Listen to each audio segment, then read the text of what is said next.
I genuinely appreciate you commenting this because, full transparency, I did not know that in the state of Texas, everybody who is a resident in that state is considered a mandated reporter.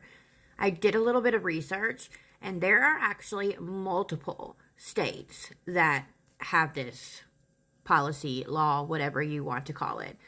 Hold, please. For some reason, the green screen on TikTok always cuts a portion of the screenshot off. I don't know why. Whatever. But this says, in the state of Texas, anybody who suspects any form of child abuse or neglect must report it to the authorities immediately. Who is required to report? Anyone who suspects a child has been abused or neglected, professionals who work with children, such as teachers, nurses, doctors, and daycare workers, and individuals whose personal communications may be otherwise privileged, such as attorneys and clergy members. What to do if you suspect abuse or neglect. Call 911 if there's an emergency. Call the Texas Abuse Hotline at 1-800-252-5400. Make a report online at Texas Abuse Hotline. What happens if you don't report abuse or neglect? Failing to report abuse or neglect can result in a Class A misdemeanor. The penalty can include a fine of up to $4,000 and or a jail term of up to 1 year. So I like here that it has these three different options as to what to do if you suspect abuse or neglect in the state of Texas.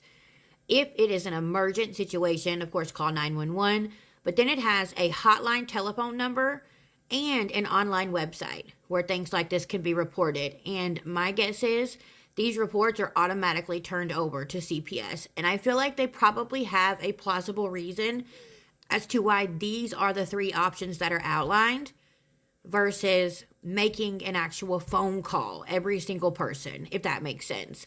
But let's talk about the other states that have this same policy in place.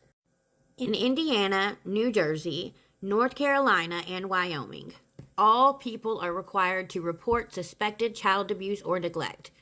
This means that anyone can report, regardless of profession. And if you're in one of these states and you're curious what the protocol is in these instances for where you reside, please do your research, contact someone in your local area if needed. You could probably contact law enforcement. You could probably contact your county courts. I'm sure there are multiple resources that you could reach out to. You could even reach out to Child Protective Services with questions like this. These are legitimate questions. Even in my state, in the state of Tennessee, anyone who suspects child abuse must report it to the Tennessee Department of Children's Services or local law enforcement. The reporter can remain anonymous. The more you know. Quite literally, the more you know. Now again, I feel like a lot of people took my original video out of context. Listen, I get why everybody's upset. I get why everybody is outraged. I get why the concern is there. I 100% get it. Y'all, I have been around this Allie Ray circus for a few years now, a couple of years now at least. I know she's a shit person. I get it, 100%. What she did was terrible, and she should absolutely face the consequences of her actions.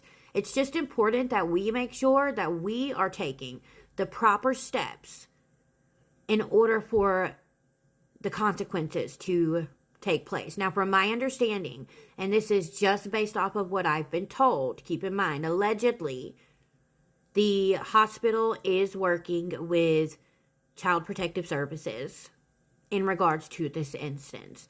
If that's the case, that is great. They can investigate it and handle it how they see fit, whatever that may be.